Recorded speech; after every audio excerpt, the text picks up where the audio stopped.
Okay, so welcome to the second battle in this historical battle series. Today I will be fighting the Battle of Cannae, fought between Carthaginians of Hannibal and the Roman legions of Varro. It's regarded as one of the great tactical geniuses of all time. Hannibal's victory was incredible due to the fact that he managed to encircle and surround a larger force. This battle fought in 216 BC, part of the Second Punic War in Hannibal's campaign against the Romans. Already in this campaign, he'd already won fantastic victories at Trebia and Lake Trasimene, and that's why the Romans brought such a large force to this battle. So what actually happened in the battle? Well, as you can see now, the battle lines were drawn up thusly, with Hannibal on the top in the blue and the shaded grey, and the Romans in the bottom in the black and white. And essentially, the Romans carried out their usual strategy, which was to essentially march forward in their block formation. They'd been incredibly successful for them many times. Hannibal set up his troops like this, with his weakest units in the front and his strongest units out on the flanks, with himself right in the middle. Now, why did he do this? Well, what he wanted to do was he wanted the Romans to engage his weakest troops first, and that would then mean that his weakest troops would get pushed back, but not broken, because Hannibal was there to keep the morale up. And as his troops got pushed back, the rest of his army would therefore stand still, and as his centre got pushed back, effectively his flanks started moving forward, and this is what happened. The Romans kept pushing the middle. Hannibal kept withdrawing his weakest troops, refusing battle. The Romans got pulled forward, and eventually the much better Carthaginian infantry on the wings managed to get in the flanks, and Hannibal's cavalry managed to go all the way around and close the door behind. It was one of the greatest victories due to the fact of the amount of Romans that were killed. Various sources say between 50 and 75,000 Roman dead, and only about maybe 10,000 Carthaginians dead. All in all, it was one of the low points in Roman history. Okay, so now we're going to move on to the battle itself. Now you know it was certainly a great victory, so not really we're going to get on and fight the greatest military battle in history. We're now going to fight it, and I'm going to attempt to be Carthage in this, and I'm going to try and emulate the feats of Hannibal. So, looking at the armies here, it looks as though we've actually got a similar number of units, but if you look, the Carthaginians have an awful lot of cavalry there and a lot less infantry. So if this gets into a long drawn-out combat, the Romans probably have an advantage. So here is the battlefield itself. In the actual Battle of Cannae, there was a river bordering the left-hand side of the map, and a bunch of trees on the right, and that's why I chose this map. There's a bunch of trees. Isn't that pretty? Right, so this is the army that I've got at my disposal. It's pretty large. However, the Roman army is equally as large.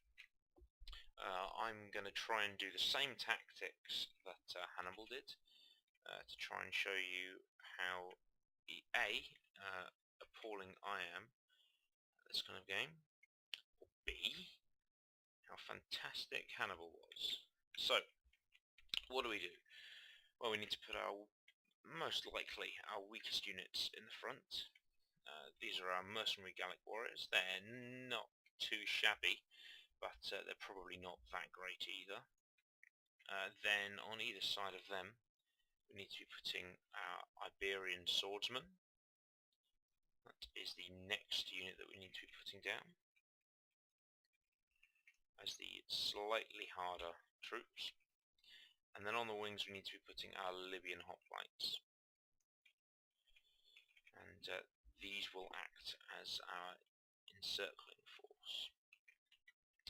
Now, I'm not totally convinced that this battle is going to go that great, because although I'm going to attempt to fight it the way Hannibal did, I doubt very much the Romans will fight the way the Romans did. I'm going to attempt to find the friend that made me do this video, and I'm going to make him play as Carthage, and I'll play as Rome, and we'll both agree to do the exact same thing that happened in real life and see if we can make any difference, which could be quite interesting. But today I'm going to try and smash historical evidence into what is the AI on the Rome 2 engine. Now I am gonna split my cavalry slightly. I'm gonna send my Numidian cavalry over on the left-hand flank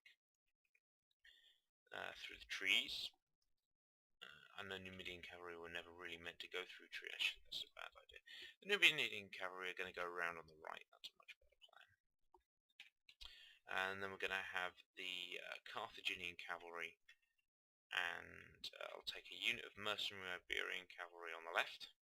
They're going to do the sneaky bits in the trees, and then I'm going to have a single unit of Iberian cavalry on the right, just to help protect the Numidian cavalry from being charged by the Roman cavalry. With regards to my missile units, obviously I'll be keeping them at the back for the moment. Okay, so we all know what's meant to happen. We know how Rome AI works, however, and that will probably not happen. In terms of a straight fighting battle, it looks fairly even. So, worst case scenario, it should be quite interesting. And I believe, where is he? Maybe this is Hannibal, perhaps? I don't know. One of these ones, that looks more like Hannibal. Big shiny gold armor. So he's going to be our greatest general in history today. I'm merely going to be following what he did. So, just making sure that I've got all my unit groups sorted. And then we'll get this show on the road. So, believe everything is ready. Believe we're almost good to go. Why is there a single unit of Libyan hoplites? Yes. Right, we are ready. So let's get this thing going. Well, let's follow what Hannibal did. Let's move our weakest infantry forwards in the middle first of all, and we're going to flank them with our slightly stronger units slightly behind on the flanks. I'm going to stick a unit of Libyan hoplites there just to make damn certain that they hold. Hannibal goes behind, and then the missiles behind them. Okay, so we've got a good position to move these guys up slowly into the forest. No need to rush. I think that the Rome engine is playing one of its special games, and I think they're just going to stand there and wait for me to attack, which I suppose means I've got to do, or try and do what Hannibal did in a slightly different way. Let's have a look, see what they've got first of all. Let's talk you through what they have. So we've seen my army. Let's find out what this much larger Roman army has.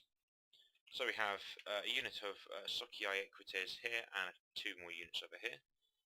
Again, nothing in the Roman army is upgraded at all. This represents trying to be both fair and historically accurate, so it's a much larger army, but we need to balance it in games terms. Also, this army was very, very hurriedly pulled together, and so they will not have had the fighting experience of the men who've just literally crossed the Alps and fought off battles at like Trasimene and Trebia. So we have units of Socii Hastati and auxiliary infantry, and these make up the main Roman battle line. Lots of Socii Hastati, lots of auxiliary infantry, and then 4 units of Velites at the front. It's a fairly simple army. However, there are a lot more of them than me. So, let's see what we can do. Everything's moving forward. I'm just going to continue to move my my infantry line forward. I'm just going to use these trees here as a nice little flanking position. I'm going to make them run just to get it going a little bit faster. Just make sure that everything goes up in a nice line. Now what my plan is here is I'm going to try and engage the Romans centrally with just these 5 units, and I'm going to hope that the Romans I'm going to hope that they kind of fall into the trap. I'm going to engage with the outer 2 units first, these 2, and then I'm going to leave it a while. I'm going to engage with the middle 2 units to try and make the cup to encircle the Romans, and then I'm going to try and come around the back with my flanking units. So I'm just going to try and make it as historically accurate as I can. So we'll see how it goes. Yeah, it looks like the Romans are still being incredibly defensive. Again, as ever, this battle has been played on hard difficulty. Okay, these guys are all ready. I don't think the Romans are going to move, so I'm going to bring these guys out and put them right on the flank of the Romans, force them to do something about it. No reason not to have them running. Likewise, these guys over here, I'm going to give the Romans something to think about. I'm going to go all the way around the back. So, the first part of the trap has been set. That'll be the cavalry, and the Romans have started to move, so we'd better be pretty quick now. Just getting these guys up all in fairly cohesive order. We don't want our lines to be broken before we've even got there. Keep Hannibal at the back, where he was historically. Let's run these guys, see what happens to them.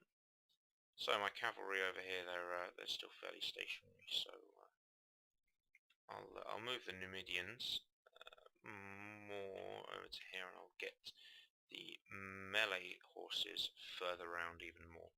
So I'm posing even more of a threat on the flank, and here come the Romans. So what I'm going to do is I'm going to try and get these guys stationary. I'm going to try and flank. Oh, that's got to be perfect. Got to go for a charge there. My missile units should be firing.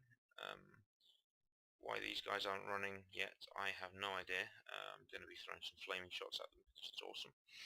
And my cavalry are now starting to come around the flanks. I should think I'll only need to send 1 unit after them. That could still hurt fairly badly though.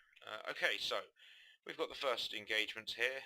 They're actually getting a few flank charges on me, so shows how hard it was for Hannibal. I've got some problems already. I've got a few units routing, however I have got excellent charging possibilities with these units of cavalry. That's a unit of Socii Hastati and a unit of Socii Equites there fighting that. That's essentially a sacrificial unit, I think. This unit of cavalry, I've got no idea why they're not running as fast as they can. And we're starting to get a nice little pincer movement on the Romans now.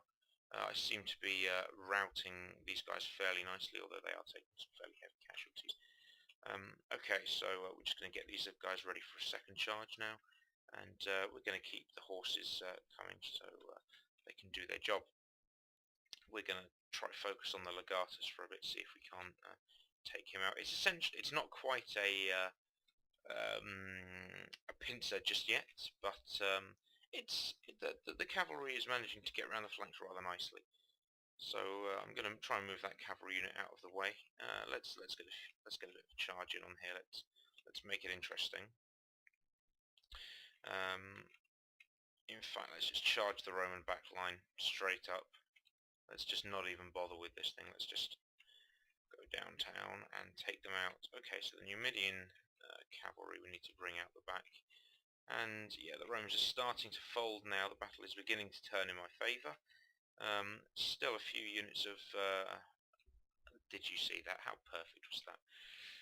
Still a few units of Romans holding in the middle. However, that's going to hurt the Romans. There's going to be a lot of dead Romans in that lot. And actually, that's already a victory. Utterly crushed. Well, that was a lot quicker than I expected it to be. It was also slightly different from how history went. It was much less of an encirclement by infantry. I made the mistake of having a flat line, whereas I should have had a mock-up line, as happened in the battle. However, the unit choices were excellent because the Gaelic warriors were probably losing in the middle, only 63 here, 100 there, 100 there. So the middle was actually falling a little bit. There's still a fair few Romans in there.